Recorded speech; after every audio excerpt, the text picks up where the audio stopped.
The World Cup begins this week, and so does soccer fever going far beyond the globe. And here in Vermont, we spoke to the Vermont Green and its co-founder about how they're using that momentum into the season. All right, we are here with Patrick and Ferna for NBC5 In Depth. We are on Virtue Field right now as we see practices going on. How's the season been so far?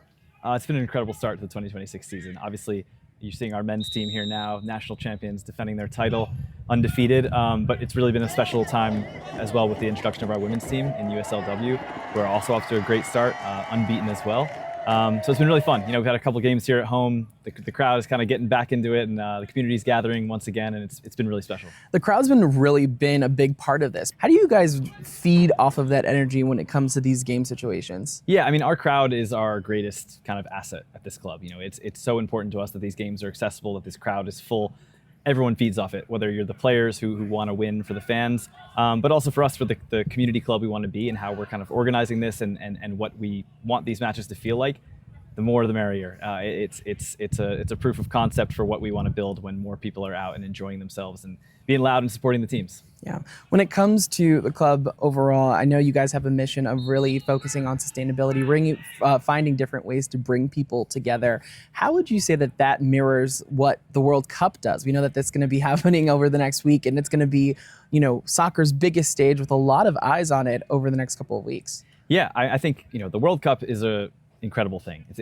What it does for soccer on the national or the international level is every 4 years people wait for this. What it does on the national level, especially for a country like ours that is still, I think, falling in love with the game more and more each year, it can have a massive impact. I think we're still seeing the product of the 1994 World Cup 30 years later. We're still seeing the way that kind of gave a jolt of energy to the game of soccer, and in many ways, we're all kind of feeding off that ourselves. And we're excited to engage with the World Cup in that way, in the sense that I think it does produce this kind of soccer fever for people that just gets them so energized to be a part of the game. But I also think for our club and our mission, it's important to look at the World Cup a little bit differently as well, because it's a complicated tournament. I think our club sort of asks our fans to think more critically about the game in the big picture. And I think the World Cup takes a little bit of, it needs quite a bit more of analysis and people to think critically about it. What do you mean by that? What do you want folks to understand about what the club is and what it stands for, aside from bringing this entertainment sport to Vermont, which typically wasn't like a soccer state up until a couple of years ago? At Vermont Green, I think our strategy has been to connect something deeper to the game. We know that people love soccer. We know that they love coming to watch the games, enjoying kind of the traditional sports experience of we cheer on our team, they win, I feel good about it. But I think we wanted people to also use our game specifically to be thinking more critically, thinking about their impact, thinking about our club's impact, thinking about the community's impact, and just, again, just thinking more critically about what role a community organization, community club like ours has in the world as we all engage with the World Cup, which is to enjoy it and take part in the kind of the magic side of it, but also holding it to a higher standard than just sports entertainment. Yeah. Like this tournament, if it's going to be in the United States, Canada, Mexico, you know, it needs to be something that benefits people. You know, it can't be extractive, and it can't sort of prey on sort of some of the issues that maybe we're facing as a country. I think it's just, you know, it's a bit general the way I'm putting that, but I think it's just our philosophy as a club is that this game is a beautiful thing, and it's an international language, and we need to use it to think critically and just think more deeply about the impact of the game. You talked a little bit about how, you know, 2,500 fans, people fight for these seats. I'm sure you're aware, but like, people fight for these seats. People will try to stand over the fence to get a glimpse of what's going on here. Where does that momentum come from? I think there's a lot of factors. I think this community comes to life in the summer in many ways, and I think we're one source of entertainment and community and hopefully some joy that people have really latched onto and they want to be a part of. And yeah, it's for us, accessibility is a massive part of this, and we've reached a point where we're kind of hitting a ceiling for our capacity, and we love to see people gathering outside the stadium. We love that providing the streams so people can watch it, bars and restaurants, and yeah, like I said, with everything here, we want this to be accessible. We want as many people as possible to be able to enjoy Vermont Green and enjoy soccer in general. It's fun to watch, and you know, our staff for both the men's and women's teams have done a fantastic job of putting out a product that I think is worth fighting for the tickets. You Yeah. know? So it's cool. The women's team is in their debut season this summer, basically. To see that come to fruition and see the impact that they've had and the success that they've had so far, could you have, pictured that? Did you know that was going to happen, or were you kind of facing with like, we're going to see what's going to happen with this, and we're going to, give people what they want and find a way to make this all work? Yeah, I mean, I'll say we always saw women's soccer as a part of what we wanted to do at Vermont Green. Like it was never meant to be just a men's club, and we had to start slowly. We had to start with what we as the founders knew, but it was it was always meant to be more, and we're constantly hoping that this club will continue to expand. But the impact that the women's team has had, and we hear from people about how much it means to them to have this team out there, and I think for us it's just such a honor really to have this team here and to compete, and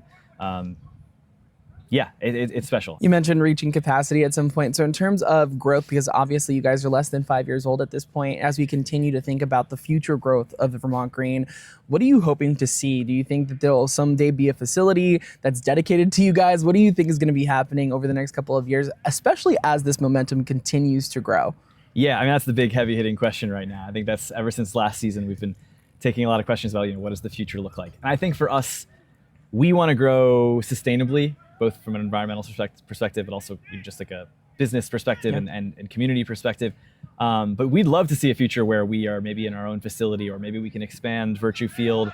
If this community decided that a state-of-the-art sports facility, whether that's for training or a stadium, was something that would work here and that would benefit this community and wouldn't be something that extracts from it, we'd be all ears to engage with something like that. Because I think the ceiling for soccer, pre-professional, but also potentially professional in the future, is higher than maybe any of us thought. And I think there's a lot of eyes on Burlington and Vermont in the soccer world right now. And I think our ceiling is just high. And I think for us, it's just, we want to keep growing. In terms of looking ahead to the World Cup, obviously a lot of eyes are going to be on it. I'm sure your players will be involved and engaged as well. Taking that momentum, that fandom that turns into a massive culture shock that a lot of people who have maybe not really engaged with it is going to be a first for them. We know that the city of Burlington is going to be putting on some watch parties for some folks. How do you plan to take that momentum and apply it to what we're going to see here at the Green, but also bringing the critical thinking aspect that you were talking about earlier? Yeah, I think just in general, the World Cup is such a conduit for people like to fall in love with the game and become obsessed with it. Like we said, it happens every 4 years. And I think that I would just encourage people to hold on to that love. Like, and it's not something that has to go away, because there's high level soccer going on in your backyard here at Virtue Field and in many places. Like, it's just, the game is everywhere. It's kind of the beauty of it. So I would just say, I hope fans enjoy this World Cup. I hope that they, again, do think a bit critically and are open to the idea that we need to hold this tournament to a higher standard, hold the people that are running it to a higher standard, hold the FIFA, the stadiums, the municipalities to a higher standard, so that it benefits people and is something that is for good. But ultimately, at its core, people are going to fall deeper in love with the game of soccer, and I would just encourage people to hold on to that and support soccer in your local community, support your local clubs. Obviously here in Burlington, but I think it's a universal thing. Soccer is at its best when you can engage with it and you can put your hands on it, you can mold it and be a part of what it looks like. And I think here in Vermont, we have a really special opportunity for fans to come out and support this team, give us feedback, and continue to help us grow it in a way that best reflects this community. Great. All right, Patrick, well, thank you so much for joining us for NBC5 In Depth today.